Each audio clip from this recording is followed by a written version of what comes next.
નમસ્કાર મિત્રો, આજે આપણે જોઈશું ધોરણ 6 ગણિત પ્રકાશ વિષય છે ગણિત પ્રકાશ અને પ્રકરણ છે 2 રેખાઓ અને ખૂણાઓ, તેમાં વિચારો અને શોધોનો જે દાખલાઓ છે એનું આપણે સોલ્યુશન કરીશું. તો અહીંયા વિચારો અને શોધો જે 1 થી 4 દાખલા છે.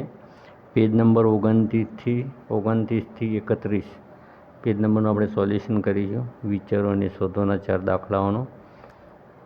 તો વિડીયો ગમે તો લાઈક, કોમેન્ટ અને શેર કરજો, ચેનલને સબસ્ક્રાઈબ કરજો. તો ચાલો જોઈએ પહેલો પ્રશ્ન. તો તમારા વર્ગખંડની બારીમાં કેટલા કાટખૂણા છે? શું તમને તમારા વર્ગખંડમાં બીજા કોઈ કાટખૂણા દેખાય છે? તો મિત્રો, વર્ગખંડમાં જે બારીઓ હોય એને બધા શું હોય છે? કાટખૂણા જ હોય છે. દાખલા તરીકે આ વર્ગખંડમાં એક બારી છે,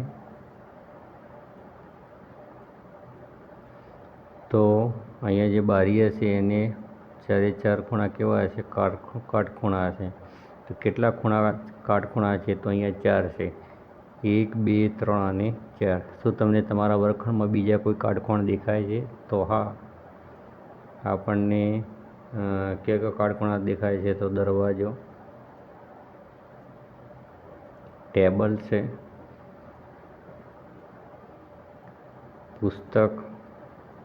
પુસ્તકના પણ કેવા ખૂણા હોય છે? કાટખૂણા હોય છે. ટેબલના પણ 4 ખૂણા કાટખૂણા હોય છે. દરવાજો છે, પછી બ્લેકબોર્ડ છે, પછી ચાર્ટ. તો બધાને કેવા ખૂણા હોય છે? કાટખૂણા હોય છે. તો વર્ગખંડમાં બીજી પણ એવી કેટલીય વસ્તુ હોય છે જ્યાં કાટખૂણા બનતા હોય છે. તો પહેલા નંબરના પ્રશ્નનું સોલ્યુશન હતું. હવે જોઈએ બીજો પ્રશ્ન. તો મિત્રો, બીજો પ્રશ્ન છે કે આપેલા ચિત્રમાં એને અન્ય બિંદુઓ સાથે સીધી લીટી જોડીને સરળ કોણ બનાવો. આ માટે જુદી જુદી રીતો કઈ છે?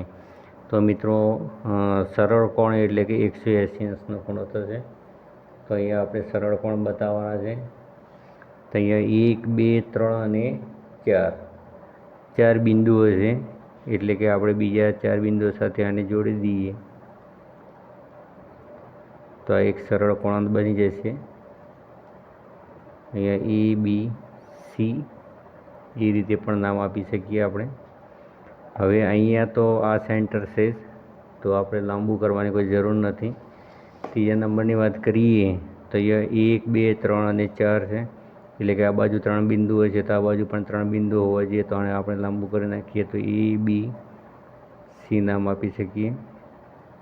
તો એનું સેન્ટર થઈ જશે સરળ કોણનું. એવી રીતે મિત્રો અહીંયા તો સેન્ટર છે. તો આ 4 આકૃતિઓ હતી. હવે શું કહે છે? આપણે સરળ કોણ તો બનાવી દીધા, પણ હવે શું કહે છે કે નીચેની આકૃતિમાં બતાવ્યા પ્રમાણે રેખાને વધુ લંબાવો એ પર કાટકોણ મેળવવા માટે આપણે તેમાંથી પસાર થતી એવી રેખા દોરવાની જરૂર છે જે સરળ કોણને 2 સરખા ભાગમાં વિભાજિત કરે. તો આગળ જે પ્રશ્ન હતો કે નીચે આકૃતિમાં બતાવ્યા પ્રમાણે રેખાને વધુ લંબાવો એ પર કાટકોણ મેળવવા માટે આપણે તેમાંથી પસાર થતી એવી રેખા દોરવાની જરૂર છે જે સરળ કોણને 2 સરખા ભાગમાં વિભાજિત કરે. હવે મિત્રો, કાટખૂણા બનાવવાની વાત કરીએ તો અહીંયાથી અહીંયા આપણે 1, 2, 3, તો અહીંયા પણ 3 બિંદુઓ લાંબા કરીને એક કાટખૂણો બનાવી શકીએ. આમાં પણ આપણે એક કાટખૂણો બનાવી શકીએ છીએ. દરેકમાં આપણે કાટખૂણા બનાવી શકીએ છીએ. આની વાત કરીએ તો અહીંયા પણ આપણે એક કાટખૂણો બનાવી શકીએ છીએ.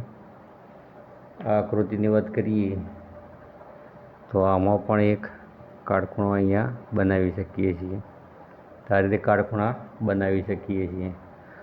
હવે વાત છે કે 2 સરખા ભાગમાં વિભાજિત કરે. તો આને આપણે આ લંબ રેખા અહીંયા લંબાવી દેશે એટલે આ રેખાને 2 ભાગ વિભાજન કરશે, લંબ રેખા થઈ જશે. એવી જ રીતે અહીંયા લાંબુ કરીએ તો આ પણ એક લંબ રેખા થઈ જશે. તો આ રીતે આપણે લંબ રેખાઓ પણ બતાવી શકીએ.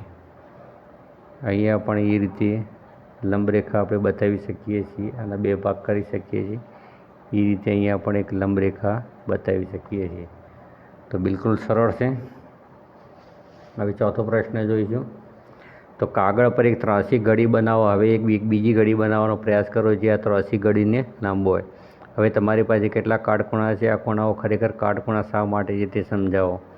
અને બીજો પ્રશ્ન છે કે તમે કાગળને કેવી રીતે વાળ્યો તેનું એવી રીતે વર્ણન કરો જેથી અન્ય કોઈ પણ વ્યક્તિ આ પ્રક્રિયા જાણતી ન હોય તો પણ માત્ર તમારા વર્ણનને અનુસરીને કાટકોણ મેળવી શકે. તો મિત્રો, પહેલા નંબરના પ્રશ્નની ચર્ચા કરીએ કે તમારી પાસે કેટલા કાટખૂણા છે.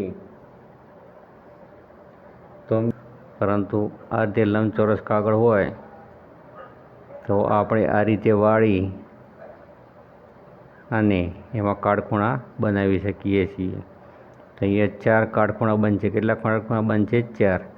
આ ખૂણાઓ ખરેખર આ રાઈટ આકૃતિ છે મિત્રો. તો આ ખૂણાઓ ખરેખર કાટખૂણા શા માટે છે તે સમજાવો. તો અહીંયા લંબ રેખાઓ છે, તેથી 4 ખૂણા કાટખૂણા છે. અહીંયા આની લંબ રેખા કઈ છે? આ લંબ રેખા થઈ ગઈ. તો મિત્રો એ શું છે કે લંબ રેખા છે એટલે કે કાટખૂણા છે.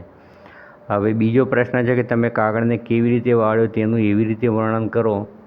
તો મિત્રો અહીંયા વર્ણન કરવાનું છે. તો પહેલાં આપણે શું કરીશું, તો એ કાગળ લેવાનો છે. કાગળને એક ત્રાસી ગળી બનાવવાની છે.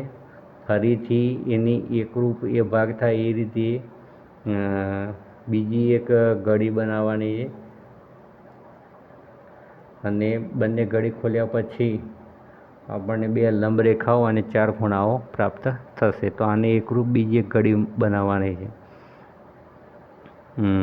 એકરૂપ એટલે કે છેડા એ રીતે આપણે સેટિંગ કરી અહીંયા આમ વાળેલું હોય તો જે રીતે છે એ રીતે આમ વાળી અને એકરૂપ થાય એ રીતે કરી અને આપણે ગળી બનાવવાની છે. તો આ રીતે ગળી બનાવવાથી આપણને 4 કાટખૂણા અને 2 લંબ રેખાઓ આપણને પ્રાપ્ત થશે. તો હા, તો મિત્રો વિચારો અને શોધો પેજ નંબર 29 થી 31ના કુલ 1 થી 4 દાખલાઓનું સોલ્યુશન હતું. તમને વિડીયો ગમે તો લાઈક, કોમેન્ટ અને શેર કરજો, તેમજ ચેનલને સબસ્ક્રાઈબ કરજો. Thank you so much.